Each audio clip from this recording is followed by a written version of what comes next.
Praise the lord, પ્રેઝમાં લબૈયે તથા બહેનો, દિવ્ય દયા અને દિવ્ય સંદેશમાં તમારું સ્વાગત છે. ફેબ્રુઆરી 28મી તારીખ.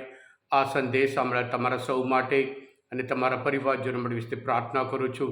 અને ખાસ કરીને આજનો શાસ્ત્ર પાઠ ખાસ કરીને પ્રભુ યેસુ ભારપૂર્વક કહે છે કૌટુંબિક જીવન કેટલું મહત્ત્વનું છે, લગ્ન સંસ્કાર કેટલું મહત્ત્વનું છે. એક એક કુટુંબ માટે વિશે પ્રાર્થના કરું છું. તમે જેવી રીતે ઈશ્વરની આગળ જે તમારી જે વચન આપ્યું છે એ પ્રમાણે તમે હંમેશા જીવો, પરસ્પર પ્રેમ રાખવા, પરસ્પર ક્ષમા કરવા અને પરસ્પર વફાદાર રહેવા.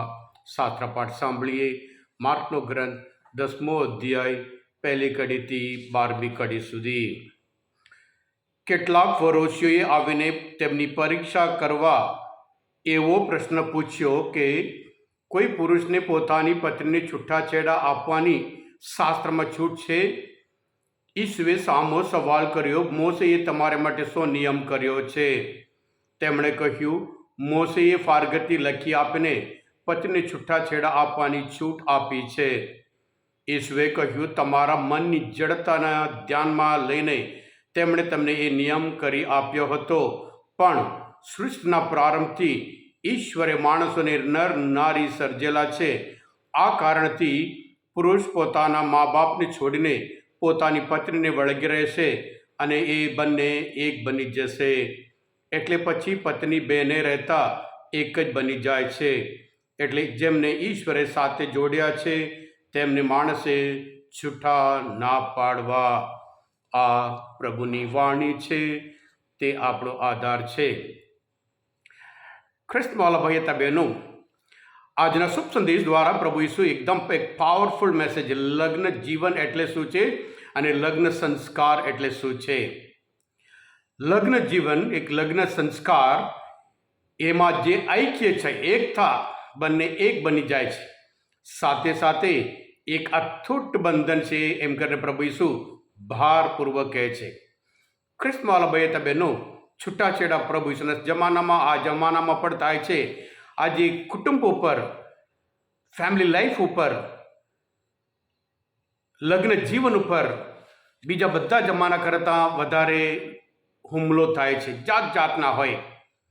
એમાં ખાસ કરીને આપણે જાણીએ છીએ કે જે સોશિયલ મીડિયા હોય, આ મોબાઈલના લીધે હોય, કેટલા બધા કુટુંબ બરબાદ થયા છે, કેટલા બધા ફેમિલી ટુકડા ટુકડા થઈ ગયા છે, કેટલાના હૃદય ટુકડા ટુકડા થઈ ગયા છે આ મોબાઈલના લીધે. ખ્રિસ્તવાલા ભાઈ હતા બહેનો, એટલે પ્રભુ ઈસુ લગ્ન જીવન કેટલું મહત્વનું છે એ ભારપૂર્વક કહે છે. પ્રભુ ઈસુ આજના શુભ સંદેશ દ્વારા લગ્ન એક સંસ્કાર છે, એક કરાર. એટલે બે વ્યક્તિ કરાર કરે છે, એક કવનન્ટ કહેવાય છે. અને ખાસ કરીને જ્યારે ઈશ્વરે લગ્ન સંસ્કાર ઈશ્વરે બનાવ્યું છે, રચના કરી છે, એટલે જે ઈશ્વરે બનાવ્યું હોય એ હંમેશા શ્રેષ્ઠ અને શ્રેષ્ઠ જ હોય. ભલે એમાં માણસોની નબળાઈ હોય, પણ જ્યારે ઈશ્વરે એ બનાવ્યું, ઈશ્વરે રચના કરી, એ સૌથી શ્રેષ્ઠ છે. બીજું કારણ શ્રેષ્ઠ છે એના માટે છે, ખ્રિસ્તવાલા ભાઈ બહેનો, દરેક વ્યક્તિમાં પ્રેમ માટે ઝંખના છે. દરેક વ્યક્તિ માટે, ગરીબ હોય, નાના હોય, મોટા હોય, બાળક હોય, ગમે તે પ્રકારના માણસમાં પ્રેમની એ ઝંખના છે. એ પ્રેમની ઝંખના માત્ર ને માત્ર કુટુંબમાં સાચો પ્રેમ એ મળી શકે છે. કુટુંબ સિવાય બીજું કોઈ પણ જગ્યાએ સાચો પ્રેમ મળી શકે એમ નથી. દરેક વ્યક્તિ બીજા પોતાને પ્રેમ કરે એમ કરીને ઝંખના રાખે છે, અને જ્યારે એ જ વ્યક્તિ પોતાનો પ્રેમ બીજા સ્વીકાર કરે એવી રીતે ઝંખના રાખે છે. એટલે બીજાને પ્રેમ કરવા અને બીજા મને પ્રેમ કરવા એવી રીતે ઝંખના હોય, એ માત્ર ને માત્ર કૌટુંબિક જીવનમાં એ સફળ બને છે. જે કુટુંબમાં આ સફળ બનતું નથી, અને એવા કુટુંબમાં લોકો બહાર પ્રેમ માટે બહાર ફરતા હોય છે.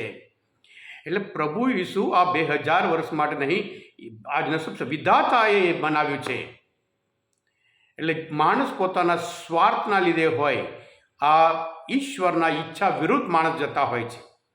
એટલે લગ્ન જીવનમાં જોઈએ છીએ ખાસ કરીને પ્રેમ, પરસ્પર પ્રેમ, પરસ્પર વફાદારી અને પરસ્પર માન. ખ્રિસ્તવાલા ભાઈ હતા બહેનો, આજે અમુક લોકોને એવો વિચાર છે લગ્ન જીવન એક ગુલામીમય જીવન, પણ પ્રભુ ઈસુ કહે છે લગ્ન જીવન એક શ્રેષ્ઠ જીવન, પ્રેમમય જીવન એમ કરીને પ્રભુ ઈસુ આજના શુભ સંદેશ દ્વારા આપણને શીખવાડે છે. આપણે ઈચ્છતા ના હોય કોઈ આપણું દિલ ટુકડા ટુકડા કરે અને એવી રીતે આપણે પણ બીજા કોઈનું હૃદય ટુકડા ટુકડા ન કરીએ. લગ્ન જીવનમાં, કુટુંબિક જીવનમાં ત્યાગની ભાવના પણ એકબીજા પ્રત્યે જોઈએ, જેથી કરી પ્રભુ વિશે ભારપૂર્વક કહે છે એ બંને એક થઈ જાય છે, એટલે ઐક્ય છે અને એક અતૂટ બંધન છે. અને આવી રીતે પ્રેમમય જીવન દ્વારા, જે પ્રેમમય કુટુંબ દ્વારા આપણે હંમેશા ઈશ્વરનો મહિમા કરી શકીએ.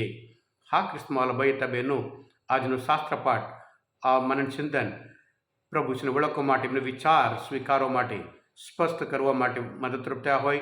તમે પોતે દિવ્ય ધ્યાન, દિવ્ય સંદેશ સબસ્ક્રાઈબ કરજો અને બીજા માટે પણ ફોરવર્ડ કરજો, કારણ તમે બધા આશીર્વાદિત છો, અભિષિક્ત છો.